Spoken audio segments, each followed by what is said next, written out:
Morning student, कैसे हो सभी। देखिए ये अपनी 11th क्लास के लिए एक टॉपिक है काइनेमेटिक्स। काइनेमेटिक्स को कहते हैं गतिकी। अब देखिए काइनेमेटिक्स जो है बहुत इंपॉर्टेंट टॉपिक है आपके लिए 11th प्लस 12। कारण क्या है कि इसको हम 11th में पढ़ते हैं, लेकिन रिलेटेड आपसे 12th से 12th में भी कई सारे समय, कई सारी इक्वेशंस है, कई सारे न्यूमेरिकल्स है जो अपने इस कॉन्सेप्ट से काइनेमेटिक्स के कॉन्सेप्ट से क्या होंगे अपने सॉल्व होंगे। और रही बात कंपटीशन एग्जाम की, जैसे कि आप जेई में देखते हैं, नीट में देखते हैं, एम्स में देखते हैं, काइनेमेटिक्स आपको कम से कम 3 से 4 सवाल देता है। तो बहुत अच्छा टॉपिक है, इंटरेस्टिंग टॉपिक है, इसको अपन को देखना है। अब देखिए काइनेमेटिक्स की गतिकी। अब ये है क्या चीज? काइनेमेटिक्स को अपन कह सकते हैं कि भाई साहब that type of branch of physics, यानी कि फिजिक्स की वो branch, that branch of physics जहां पर वेयर हम स्टडी करते हैं अबाउट मोशन, जहां पर हमें मोशन मतलब गति क्या होती है? गति मतलब सिंपल सा दौड़ना, अपन चल रहे फिर रहे, कोई भी वस्तु गतिशील अवस्था में, वो क्या है? गति है। तो जहां पर हम मोशन के बारे में बात करेंगे फिजिक्स की जिस ब्रांच के अंदर, that is called kinematics, means गतिकी। बहुत अच्छा टॉपिक है, इसको ध्यान से पढ़ना। इसमें ये अपने एक पार्ट में होने से कई सारे पार्ट आएंगे अपने, तो पॉइंट टू पॉइंट अपन देखते हुए चलेंगे। हर पार्ट में कम से कम 1 या 2 पॉइंट लेंगे। काफी अच्छा टॉपिक है। अब काइनेमेटिक्स को हमने क्या कहा? ब्रांच ऑफ फिजिक्स जहां पर हम स्टडी कर देंगे अबाउट दी मोशन के बारे में हम क्या करते हैं? स्टडी करते हैं। अब बात आ रही है आपको मोशन की। मोशन मींस गति। अब मोशन क्या चीज है और गति क्या चीज है, इसको देखते हैं। मोशन और गति क्या होती है?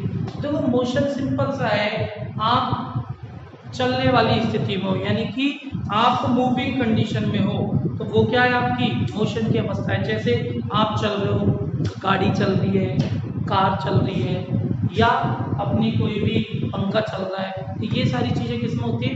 गतिशील अवस्था में होती है। देखिए फिर मोशन की हम बात कर रहे हैं। अब मोशन आया कहां से? तो देखिए एक साइंटिस्ट से अपने सबने उनका नाम सुना होगा, गैलीलियो। तो Galileo was the first man who told about the motion. Galileo पहला आदमी था जिसने मोशन के बारे में बताया, और उसने 2 टर्म बताई मोशन के। 2 टर्म के रूप में उसको मोशन को उसने डिफाइन किया। First is length and second is time. तो उसने लेंथ और टाइम के बारे में, के रेफरेंस में या के इन दोनों के रूप में किसको शो किया? उसने मोशन को बताया कि मोशन नाम की भी कोई चीज होती है। ये सबसे पहले किसने बताया था? गैलीलियो ने। अब किसकी फॉर्म में बताया? लेंथ और टाइम की फॉर्म में। अब देखिए उससे पहले हम एक बात करते हैं, इनको समझेंगे। देखो कई सारे पॉइंट है, उनको अपन को समझते हुए चलना है। तो एक आता है अपना फ्रेम ऑफ रेफरेंस। फ्रेम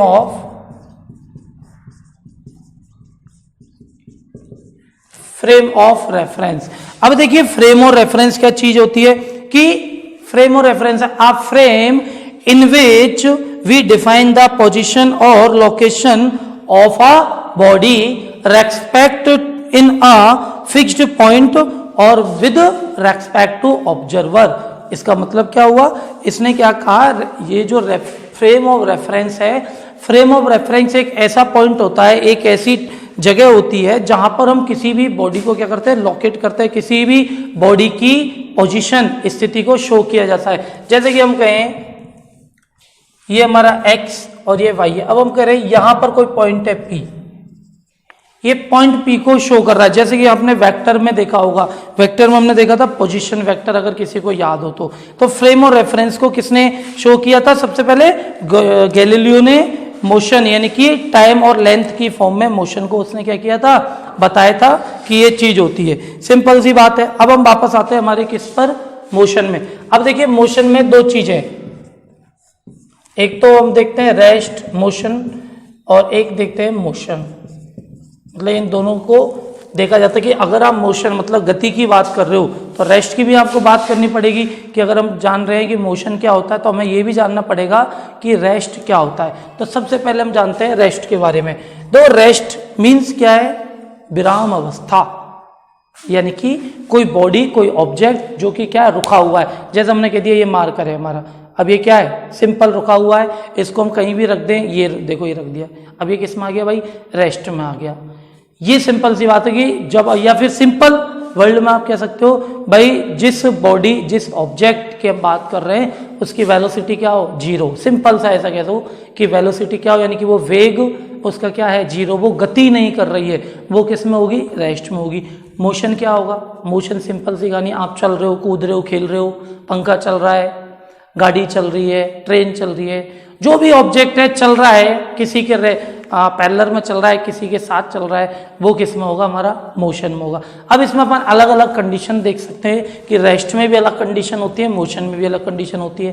क्यों, कई बार क्या होता है, आप कोई ऑब्जेक्ट आपका किस में है, ये रेस्ट में है इस समय, लेकिन इसके रेस्पेक्ट में कोई ऑब्जेक्ट जो है वो रेस्ट में है नहीं है, या फिर वो मोशन में है। इनकी हमको बात करनी है, तो इनके अंदर अपन कई सारे जो पॉइंट है वो पॉइंट देखने हैं अपन को, पॉइंट क्या होते हैं, समझ रहे हो बच्चों।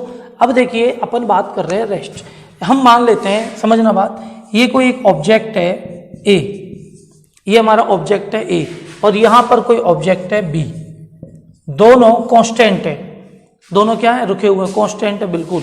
अब हम क्या कहेंगे, दोनों किस में, रेस्ट में, सिंपल सी बात है, दोनों बिल्कुल रुके हुए हैं, कहीं कोई वेलोसिटी नहीं है इनकी, कहीं भी गति नहीं कर रहे हैं, तो दोनों किस में भाई, ए और बी रेस्ट में। अब हम कह रहे हैं ए हमारा फिक्स है, ए तो क्या है, फिक्स्ड है, लेकिन बी क्या है, वी मूव करने लग गया, बी क्या हो गया, मूव करने लग गया। अब क्या कहेंगे हम, ए किस में हमारा, रेस्ट में है, और बी किस में हमारा, मूव कर रहा है, तो वी किस में हो गया, मोशन में हो गया। सिंपल है कहानी, यानी कि अब पहले ए और बी दोनों रेस्ट में थे, अब ए तो फिक्स्ड है, रेस्ट में ही रहा, but we in a motion, B को कोई वेलोसिटी मिल गई, कोई वेग मिल गया, तो वी क्या हो गया, गति करने लग गया, we in a motion, then we called we in a motion and A is in a rest. अब हम कहें वी और ए की हम बात कर रहे हैं, तो ए के रेस्पेक्ट में जो बी है, ए के रेस्पेक्ट में बी क्या है भाई, मोशन, ए के रेस्पेक्ट में बी किस में होगा, मोशन में होगा। देखिए अब इसको ऐसे समझिए, अपन कहते हैं कि हम किसी ट्रेन में जा रहे हैं भाई, सिंपल ऐसा समझिए कि ये हमारी कोई ट्रेन है, इस ट्रेन में कई सारे ऑब्जेक्ट हैं, कई सारे व्यक्ति बैठे हुए हैं, ये बहुत सारे व्यक्ति हो गए, A B C D E, simple है। और यहां पर कोई एक व्यक्ति है, व्यक्ति क्या है ऐसा समझो ना, अपन ट्रेन में जाते हैं, ये ट्रेन में जा रहे हैं कि there are many people which travel in a train, train में यात्रा कर रहे हैं कई सारे लोग। अब अपन देखते हैं जब ट्रेन चल रही है, ट्रेन में हम तो बैठे हुए हैं ना, कि एक तो हम सीट पे बैठे हुए हैं, तो हम किस में, सीट पे बैठे हुए एक जगह पर स्थिर हैं। अब ट्रेन के बाहर जब हम देखते हैं तो हमको पेड़, घर वगैरह सब चलते हुए दिखते हैं, नहीं दिखते, बताइए, पेड़ चलते हुए दिख रहे हैं, नहीं दिख रहे, लेकिन क्या एक्चुअलिटी में चलते हैं क्या वो पेड़ है, मकान है, जो भी चीज़ है, एक्चुअलिटी में चल रहे हैं क्या, नहीं, लेकिन हमको किस में दिखते हैं, वो मोशन में। कारण क्या है, हम किस में है, ट्रेन में, ट्रेन मोशन में है, और आप बैठे हुए, तो आप किस में हो, आप किस में हो भाई, आप हो रेस्ट के अंदर, किसमें हो आप, रेस्ट के अंदर, और ट्रेन किसमें हमारी, ये कौन है, ट्रेन, ट्रेन किसमें, मोशन में, और आप किसमें हो, रेस्ट में हो। तो लेकिन और जो थर्ड पार्टी है, थर्ड पर्सन जिसकी हम बात कर रहे हैं, पेड़ है या मकान है या घर है, जो भी है, वो किस में लगते हैं अपन को, चलते हुए दिखते हैं, नहीं दिखते, मोशन में लगते हैं, लेकिन एक्चुअलिटी किस में होते हैं, वो एक्चुअलिटी रेस्ट में होते हैं ना, लेकिन वो हमें कैसे दिखते हैं, चलते हुए। कारण क्या है, हम किसके रेफरेंस में, किसके साथ बैठे हुए हैं, या किसके पैरेलल चल रहे हैं, हम ट्रेन के साथ चल। अगर बाहर कोई व्यक्ति खड़ा हुआ है, यानी कि ट्रेन के बाहर खड़ा हुआ वो एक जगह, तो उसके लिए हम किस में होंगे, मोशन में, लेकिन एक्चुअल कंडीशन में हम किस में, रेस्ट में है, नहीं है, क्योंकि चल कौन रही है, ट्रेन, और हम किस में, रेस्ट में। जैसे मेरे पैरेलल में ये दो व्यक्ति हैं, ए और बी है अपने पैरेलल में, कोई बॉडी ए है, कोई बॉडी बी है, इन दोनों के लिए ये दोनों क्या हैं, बताइए, आमने सामने बैठे हुए सीट पर, दोनों किस में, रेस्ट में। लेकिन जो थर्ड पार्टी है, जो बाहर है ट्रेन के, उसके लिए ये दोनों किस में, मोशन में।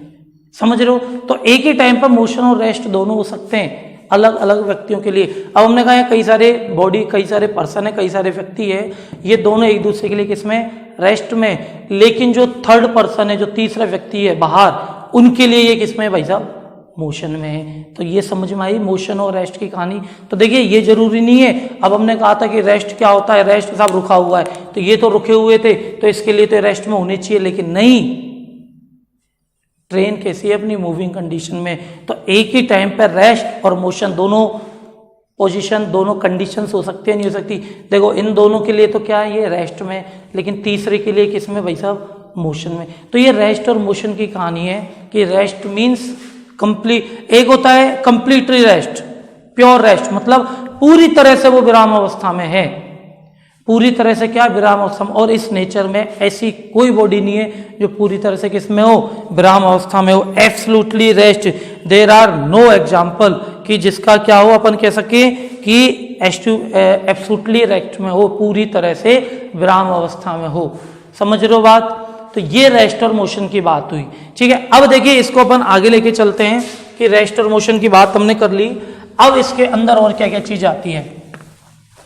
हम क्या पढ़ रहे हैं भाई साहब, काइनेमेटिक्स पढ़ रहे हैं, ध्यान देना। काइनेमेटिक्स के अंदर अब देखो अपन पोर्शन करते हैं कि काइनेमेटिक्स के अंदर दो चीजें आ रही हैं, तीन चीजें आती है, तीनों को देख लेते हैं, या मेनली तो दो हैं। एक हम कह रहे हैं 1D और एक हम कह रहे हैं 2D। एक होती है 1 डायमेंशन और एक होती है 2 डायमेंशन। कि 1 डायमेंशन के अंदर क्या है, इसके अंदर आती है straight line, straight line motion. यानी कि 1 डायमेंशन के अंदर जो हम स्टडी करने वाले हैं, किसकी बात करने वाले हैं, straight line motion, straight line motion.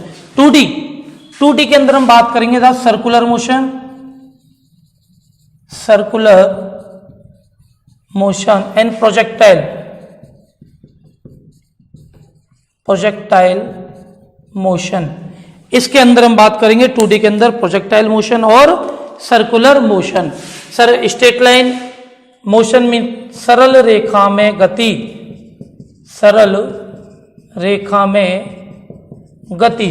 Circular motion means वृत्तीय गति, प्रोजेक्टाइल मोशन मीन्स प्रक्षेप्य गति। ये सब पढ़ेंगे किसके अंदर, हम काइनेमेटिक्स के अंदर। एक 3D और होता है, 3D को भी देखेंगे, 1D 2D और 3D। 1 डायमेंशन एक विमीय गति, 2 डायमेंशन 2D द्विविमीय गति, 3 डायमेंशन यानी कि त्रिविमीय गति। ये सारी चीजें अपन को देखेंगे किसमें, इसको कहेंगे हम रिलेटिव मोशन। क्या कहेंगे भाई साहब, रिलेटिव मोशन। तो सिंपल है 1D 2D और 3D, ठीक है भाई। अब रिलेटिव मोशन की अगर हम बात करें, एक होता है हमारे पास रिलेटिव मोशन,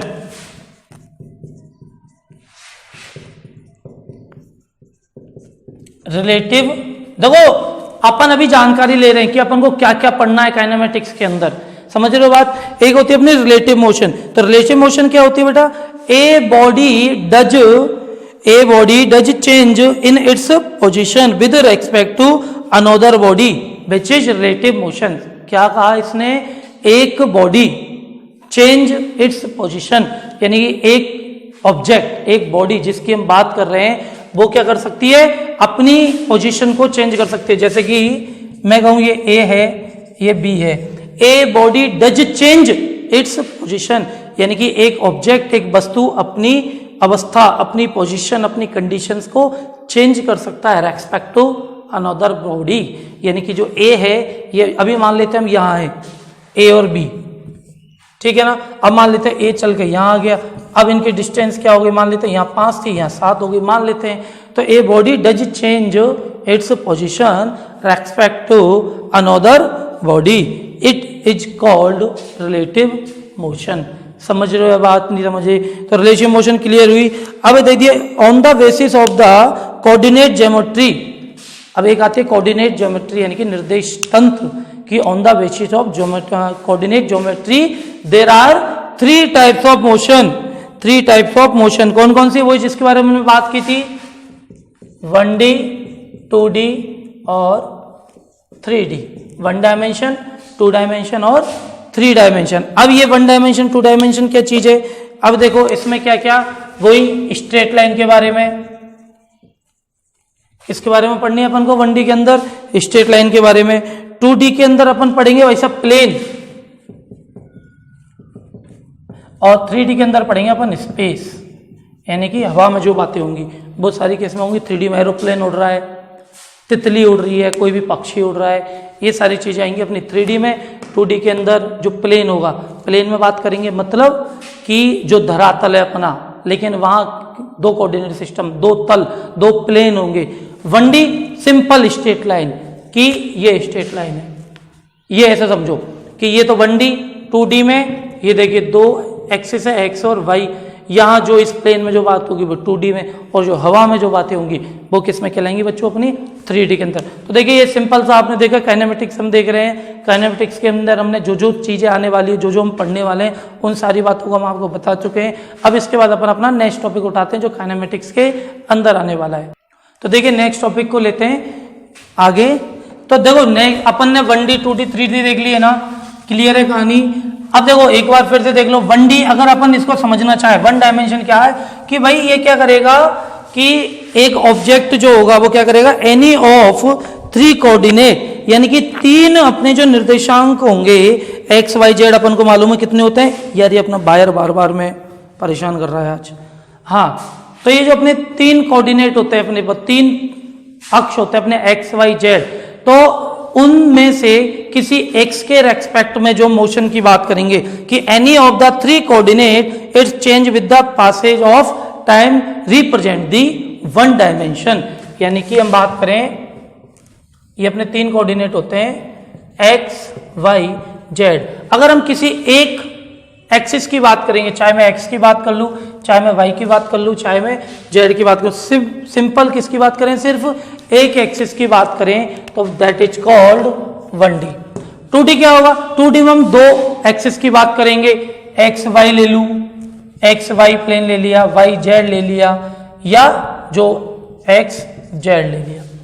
इन 2 प्लेन की जिसमें बात होगी वो क्या कहलाएगी, अपनी क्या कहलाएगी भाई, 2D। ध्यान से समझना, 1D क्या होती है जिसमें सिर्फ एक एक्सिस की बात होगी, 2D 2 एक्सिस की बात होगी, और 3D में तीनों की बात होगी, हवा में होता है वहां सारा काम। तो 2D को क्या बोलेंगे हम कि any of the 3 coordinate are change with passes of time represent the 2 dimension. और 3D में क्या होगा, तीनों में चेंज हो जाएगा। सिंपल है भाई। अब बताइए इसमें 1D 2D 3D में समझ रहे हो कि नहीं समझ रहे। अरे यार सिंपल सा ऐसा समझो ना, आप अभी खड़े हो, ठीक है, आप एक जगह पे बैठे हो या खड़े हो कहीं भी, वहां से चलना चालू करो।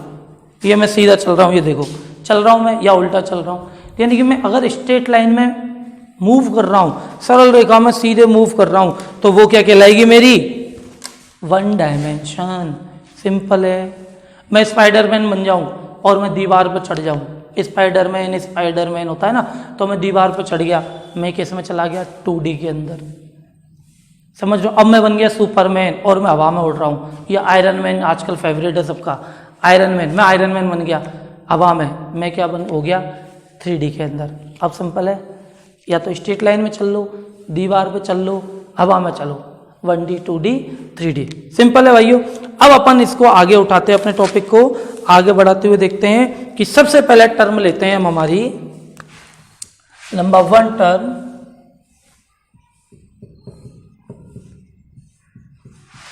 Distance and displacement.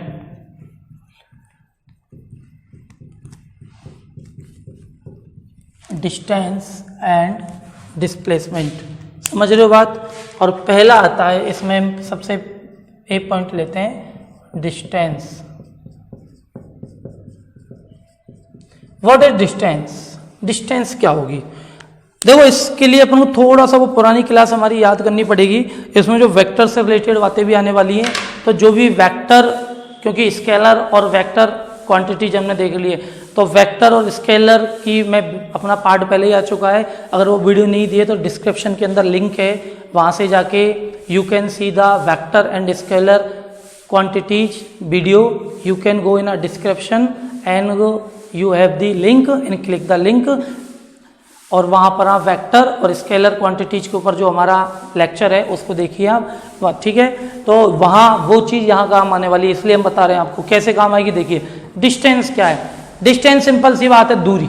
दूरी क्या होती है भाई, एक ऑब्जेक्ट से दूसरे ऑब्जेक्ट तक का जो पथ होगा, जो पाथ होगा, a path between object to another object called distance. ये डिस्टेंस है, सिंपल सी बात है। अब आप कहें कि सर डिस्टेंस कहाँ, भाई डिस्टेंस मैं यहाँ खड़ा हूँ, मेरे से और ये कैमरे की दूरी, मेरे से इधर मेरे राइट साइड में कहीं भी चला जाऊँ मैं इतनी दूरी, मेरे पीछे की तरफ दूरी या इधर दूरी, जो भी डिस्टेंस है, जो भी ये पाथ है, मेरे चारों तरफ का जो पाथ है, ये मुझसे क्या है, डिस्टेंस है। ये मान लेता हूँ यहाँ से कोई ऑब्जेक्ट मैंने उठाया वो मुझसे 3 किलोमीटर है, मान लिया। आगे की तरफ कोई ऑब्जेक्ट उठाया वो मुझसे 2 किलोमीटर है। इधर राइट में जो ऑब्जेक्ट हुआ, it's far from me, it's we suppose is 5 kilometre, in right side is 10 kilometre, front of me is 15 kilometer, then all the way of beside me is called distance। जो मेरे चारों तरफ around me, जो चारों तरफ के जो path हैं वो मेरे लिए क्या है, सभी डिस्टेंस है। सिंपल है। अब देखो डिस्टेंस को हम बात करें, डिस्टेंस को किस में कैलकुलेट करेंगे, डिस्टेंस में लंबाई, length, and we calculate in metre. Metre is आप कह सकते हैं यूनिट भी है इसकी, क्या है, यूनिट मीन्स मात्रक। किसका, डिस्टेंस का, लंबाई, लेंथ, क्या है इसका, मात्रक हो गया। अब हम बात करेंगे स्केलर है, वेक्टर है, वेक्टर या स्केलर क्वांटिटीज क्या होगी ये बताइए, वेक्टर या स्केलर। देखिए हमने कहा था वेक्टर क्या है, the vector quantities have the distance, sorry, direction and magnitude both in a vector quantities. If we show the vector quantity, so you also have the direction and magnitude the particular object जिसकी आप बात कर रहे हो. In a scalar, we not need direction. We only need the what? Magnitude. अब देखिए यहाँ हम किसकी बात कर रहे हैं, डिस्टेंस की. डिस्टेंस में क्या था, अभी हमने कहा था मेरे चारों तरफ कहीं भी मैं ले लूँ, किधर भी चला जाऊं, डिस्टेंस चाहिए जो पाथ होगा. तो यहाँ मेरी डायरेक्शन की नीड हो रही है क्या, नहीं हो रही. Only we need the magnitude. Then the distance is a scalar quantity. Scalar quantity means अदिश राशि होती है ये. सिंपल है. तो डिस्टेंस क्या हुई, this is a scalar quantity. अब बताइए तो distance may be in a positive, may be in a negative. किस में हो सकती है दूरी, धनात्मक और ऋणात्मक, किस में हो सकती है बताइए. सिंपल सोचो ना यार, इतना क्या दिमाग लगाना कि मैं यहां से -5 किलोमीटर दूर जाऊंगा, मैं यहां से 5 किलोमीटर दूर जाऊंगा. कौन सा अच्छा लग रहा है कहने में, या कौन सा पॉसिबल है कहने में, 5 किलोमीटर. तो distance always in a positive. दूरी हमेशा क्या होती है, धनात्मक होती है. It never be in a negative. कभी भी क्या नहीं हो सकती है, ऋणात्मक नहीं हो सकती है. समझ रहे हो या नहीं समझ रहे. तो डिस्टेंस क्या हुआ भाई, डिस्टेंस ये हो गया. आज तो बहुत ज़्यादा गर्मी है, तो देखिए डिस्टेंस क्या है, डिस्टेंस होगी मीटर की. हम बात डिस्टेंस को अपन किस में कैलकुलेट करेंगे, मीटर में. स्केलर क्वांटिटीज है ये हमारी, और it's always in a positive. ये हमेशा किस में होगी भाई साहब, धनात्मक होती है. Distance never be in a negative. ये कभी भी किस में नहीं हो सकती, नेगेटिव नहीं हो सकती है. इसको आप ऐसे भी समझ लो कि ये पॉइंट ए है, ये पॉइंट बी है, ए से बी तक जाना है. मैं ऐसे घूम के गया, मैं ऐसे घूम के गया, मैं इतना घूम के चला गया, मैं इतना घूम के आ गया. अरे जहाँ से मर्जी हो वहाँ से जाना है यार. तू जितना भी दूर जाएगा और वापस बी पे ही तो आना तुझे. तो जिस रास्ते से तू चल के आ रहा है वो सब कुछ क्या कहलाएगी, तेरी दूरी, यानी कि वो क्या कहलाएगी, डिस्टेंस. समझ रहे हो नहीं समझ रहे. ठीक है. नंबर सेकंड पॉइंट अपन लेते हैं अपना, डिस्प्लेसमेंट. अरे समझ में आ गई ना भाई, डिस्टेंस क्या होती है. यू गॉट इट और नॉट, कि what is the distance. Clear. Number second हम बात कर रहे हैं डिस्प्लेसमेंट. नंबर बी,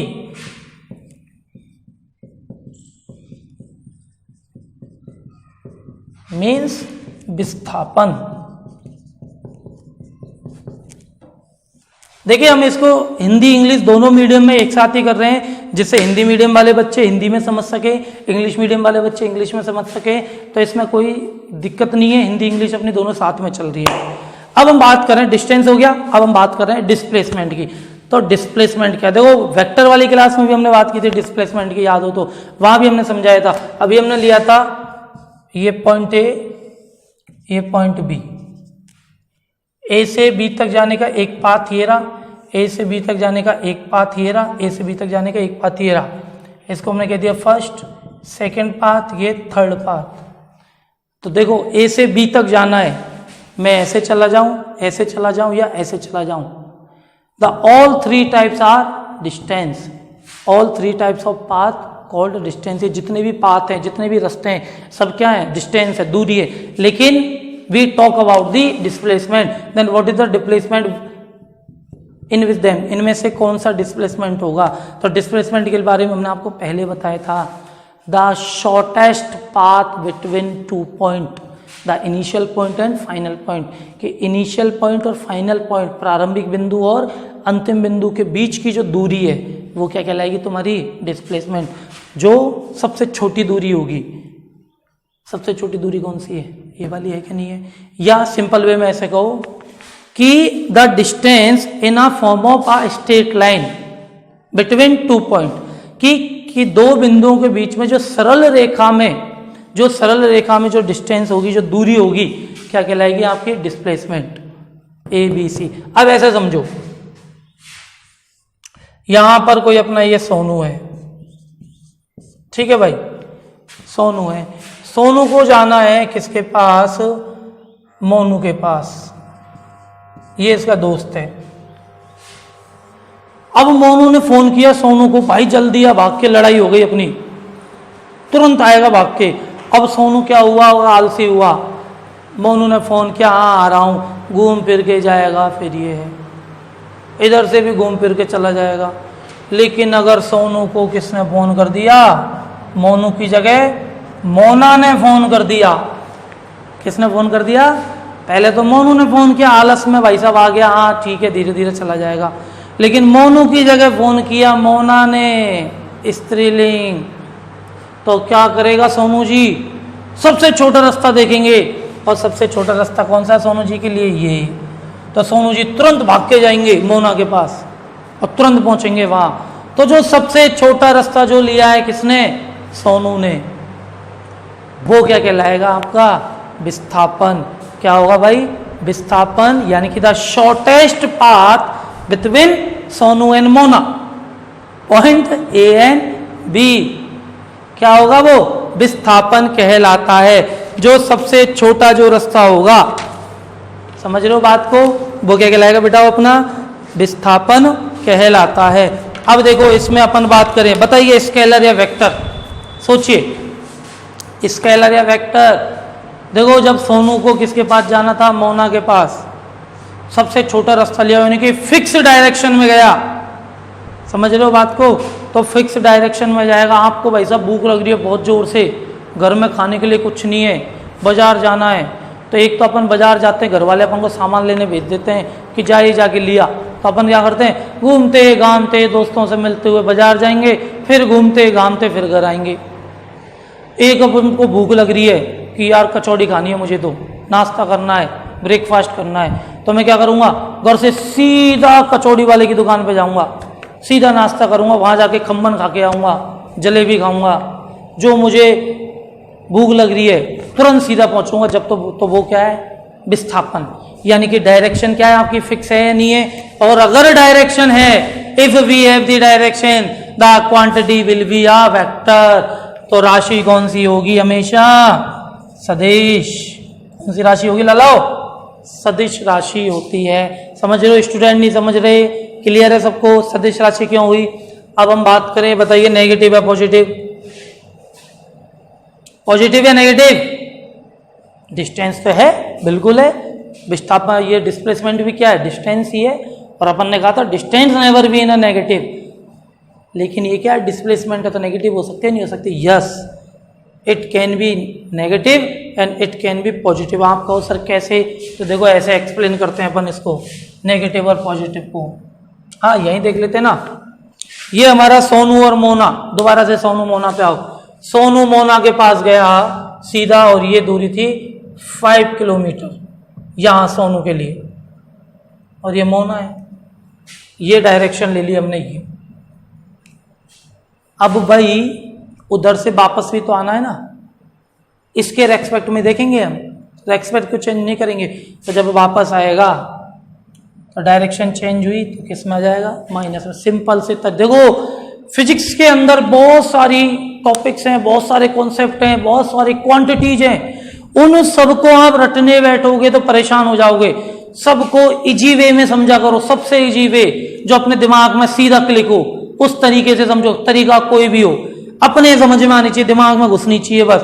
ये दिमाग है ना बहुत बड़ी चीज है, इसके अंदर बहुत सारी बातें आती हैं, लेकिन जो काम की बातें वो एग्जैक्ट टाइम पर घुस जाए तो अपना काम बन जाता है। तो समझ में आइए पॉजिटिव और नेगेटिव कैसे होगी। अब वही बात करें इसके मात्रक की, यूनिट की, क्या होगा इसको, वही मीटर। तो मात्रक यूनिट्स भी अपने होते हैं, कई सारी इसके सिस्टम होता है यूनिट के लिए, CGS है, FPS है, MKS है, इन सबको अपन यूनिट डायमेंशन के अंदर बात करेंगे इनकी।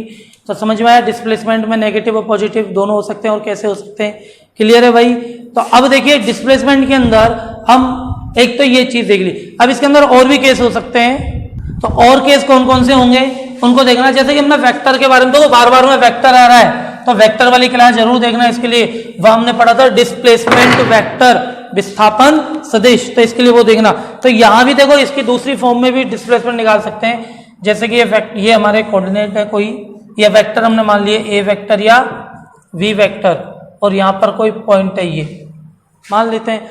अब इन दोनों वेक्टरों के बीच की जो डिस्टेंस है इसको मैंने मान लिया R वेक्टर, पोजीशन वेक्टर था या नहीं था। अब ये डिस्प्लेसमेंट वेक्टर को निकालने के लिए क्या करूं, R जो है इसको मैं मान लेता हूं, इसका जो पोजीशन वेक्टर है ये R1 वेक्टर, और ये है मेरा R2 वेक्टर, ये ओरिजिन पॉइंट है O। अब मुझे जब R निकालना है यानी डिस्प्लेसमेंट निकालना है तो मैं सिंपल सी बात है क्या कर दूं, हमने वहां किया था कि ये कैपिटल R, अच्छा R1 R2 ले लिया ना, तो इसको D ले लेते हैं चलो डिस्प्लेसमेंट को। तो D बराबर R1 vector minus R2 vector, याद आया ना डिस्प्लेसमेंट सदिश में किया था। तो ये डिस्प्लेसमेंट वेक्टर की फॉर्म में इस हिसाब से भी निकाल सकते हैं अपन। ये क्या हो गया आपका विस्थापन सदिश, समझ रहे हो कि नहीं समझ रहे, तो ये डिस्प्लेसमेंट हो गया। अब देखो डिस्टेंस और डिस्प्लेसमेंट दोनों हो चुके हैं आपके। अब हम इसका कोई एक एग्जाम्पल देखते हैं, कोई न्यूमेरिकल देखते हैं कि उससे अपन को ये समझ में आए कि न्यूमेरिकल किस हिसाब से आते हैं और किस प्रकार से अपन कर सकते हैं। तो देखो अपन क्या कह रहे हैं, क्वेश्चन कि a particle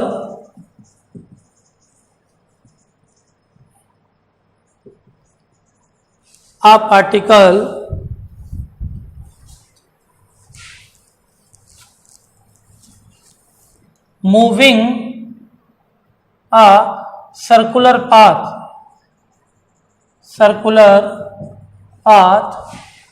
with radius of small r, कि एक पार्टिकल स्मॉल r की रेडियस के साथ मूव हो रहा है। अगर वो क्या कर रहा है, if it's complete around in 40 second, यानी कि वो एक चक्कर, एक कण है जो कि r त्रिज्या के पाथ पर क्या कर रहा है, वो मूव कर रहा है, और एक चक्कर पूरा करने में वो कितना समय ले रहा है, 40 सेकंड का समय ले रहा है। तो कैलकुलेट द